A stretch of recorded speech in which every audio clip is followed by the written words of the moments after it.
Hi friends, welcome to Aadish சமையல். இன்றைக்கி நம்ம பார்க்க போகிறது ஒரு 2 in 1 ஸ்நாக்ஸ் தான் பார்க்க போகிறோம்.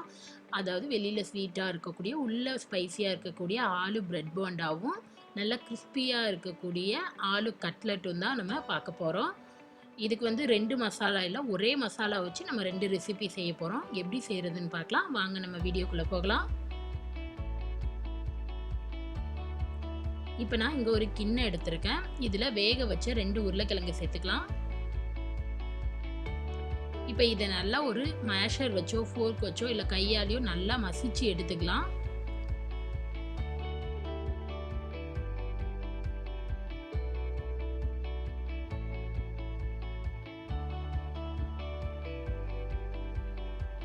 இப்போ இதை நல்லா மேஷ் பண்ணியாச்சு. இதோட நம்ம வெங்காயம் சேர்த்துக்கலாம். நான் ஒரு பாதி வெங்காயத்தை நல்லா பொடியாக கட் பண்ணி வச்சுருக்கேன், அதை சேர்த்துக்கலாம். இதுக்கு தேவையான அளவு உப்பு சேர்த்துக்கலாம். காரத்துக்கு தகுந்த மாதிரி மிளகாய் தூள் சேர்த்துக்கலாம். 1 ஸ்பூன் சேர்த்துக்கிறேன். 1/2 ஸ்பூன் மல்லித்தூள் சேர்த்துக்கலாம். 1/4 ஸ்பூன் மிளகுத்தூள். இப்போ எல்லாத்தையும் சேர்த்தாச்சு. இதை நல்லா மிக்ஸ் பண்ணி விட்டுக்கலாம். ஆல்ரெடி இல்லை ஈரப்பதம் இருக்கிறதுனால நம்ம தண்ணி எதுவும் தெளிக்க தேவையில்லை, அப்படியே பிசைஞ்சு விட்டால் போதும்.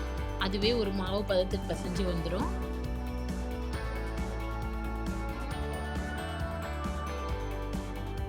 இப்போ நம்ம நல்லா எல்லாத்தையும் பிசைஞ்சாச்சு. இதை வந்து நம்ம உருண்டையாக பிடிச்சி எடுத்துக்கலாம். இப்போ கையில் கொஞ்சம் எண்ணெய் தடவிக்கலாம், ஏன்னா அப்போ தான் ஒட்டாமல் வரும். இப்போ நம்ம 2 கையிலையும் நல்லா எண்ணெய் தடவிட்டு கொஞ்சம் மாவை எடுத்து நல்லா உருண்டையாக பிடிச்சிக்கலாம்.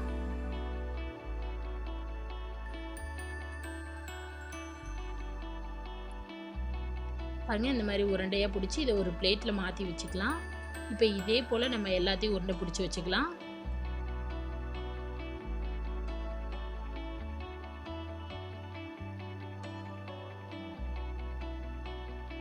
இப்போ நம்ம எல்லாத்தையும் உருண்டை பிடிச்சாச்சு. இப்போ வந்து நம்ம ஸ்நாக்ஸ் எப்படி செய்கிறதுன்னு பார்த்துடலாம்.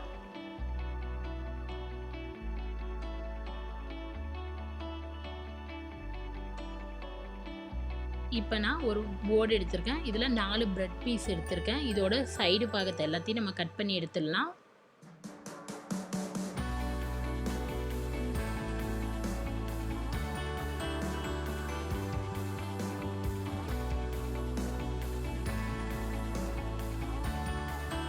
இப்போ நம்ம எல்லாத்தையும் கட் பண்ணியாச்சு.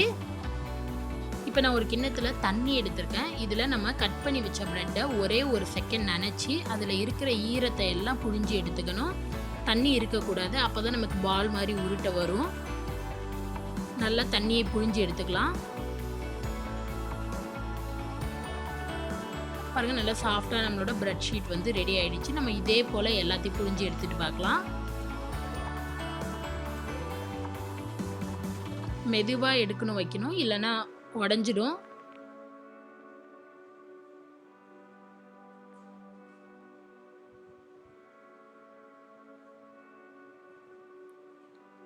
இப்போ நம்ம ஷீட் ரெடி ஆகிடுச்சு. இப்போ நம்ம மசாலாவை வச்சு உருட்ட ஆரம்பிக்கலாம். இப்போ சென்டரில் ஆலு மசாலாவை வச்சு லைட்டாக எல்லா பாகத்தையும் ஒரே மேல் பக்கமாக மடித்து கொண்டுட்டு வந்து நீங்கள் லைட்டாக கையை வச்சு ப்ரெஸ் பண்ணினீங்கனாலே அது உருண்டையாக ஆக ஆரம்பிக்கும். ஏன்னா ப்ரெட்டு ஈரப்பதமாக இருக்கிறதுனால நம்ம பிடிக்கிற ஷேப்புக்கு அது மாற ஆரம்பிச்சிடும்.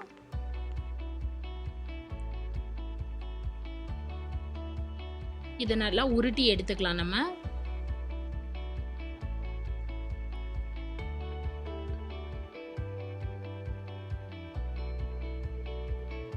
இப்போ பாருங்கள், நம்மளோட ப்ரெட் பால் வந்து ரெடி ஆகிடுச்சு. இப்போ இதே போல் நம்ம மற்ற எல்லாத்தையும் பிடிச்சி வச்சுக்கலாம்.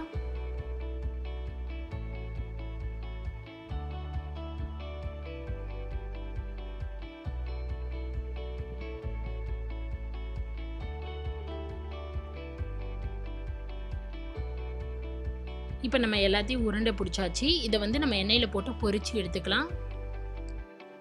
இப்போ இங்கே எண்ணெய் நல்லா ஹீட் ஆகிடுச்சு. நம்ம பிடிச்சி வச்ச பிரெட் பாலை வந்து ஒன்று ஒன்றா போட்டுக்கலாம்.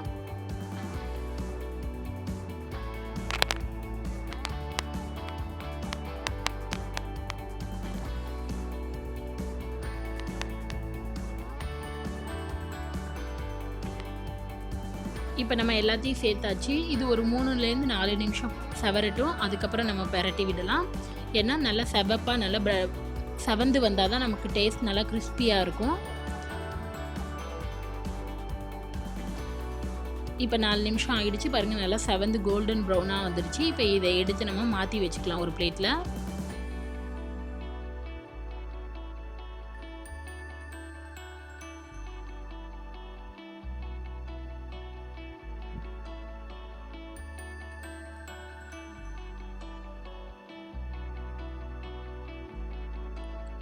இப்போ நம்ம எல்லாத்தையும் போட்டு எடுத்தாச்சு.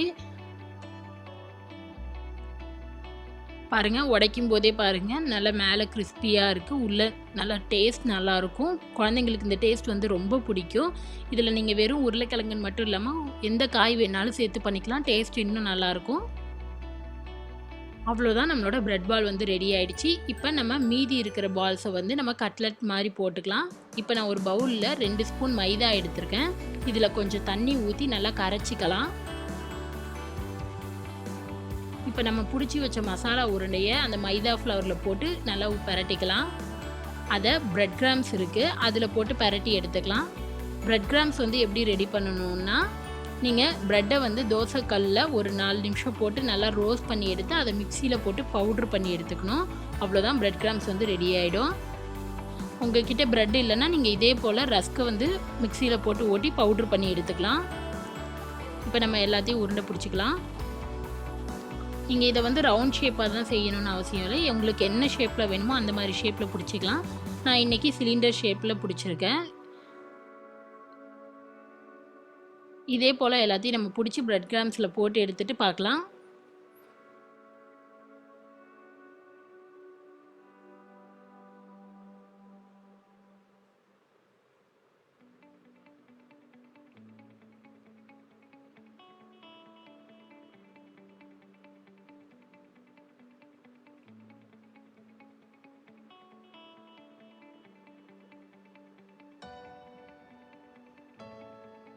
இப்போ நம்ம எல்லாத்தையும் உருண்டை பிடிச்சாச்சு. இங்கே எண்ணெய் நல்லா ஹீட் ஆகிடுச்சு. இப்போ இதில் ஒன்று ஒன்றா போட்டு பொரிக்க ஆரம்பிச்சிடலாம்.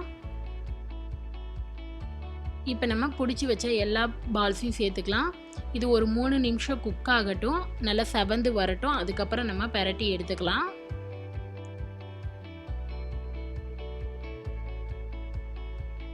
இப்போ 3 நிமிஷம் ஆகிடுச்சு பாருங்கள், நல்லா செவந்து வந்துடுச்சு. இப்போ இதை எடுத்து நம்ம ஒரு பிளேட்டில் மாற்றி வச்சுக்கலாம்.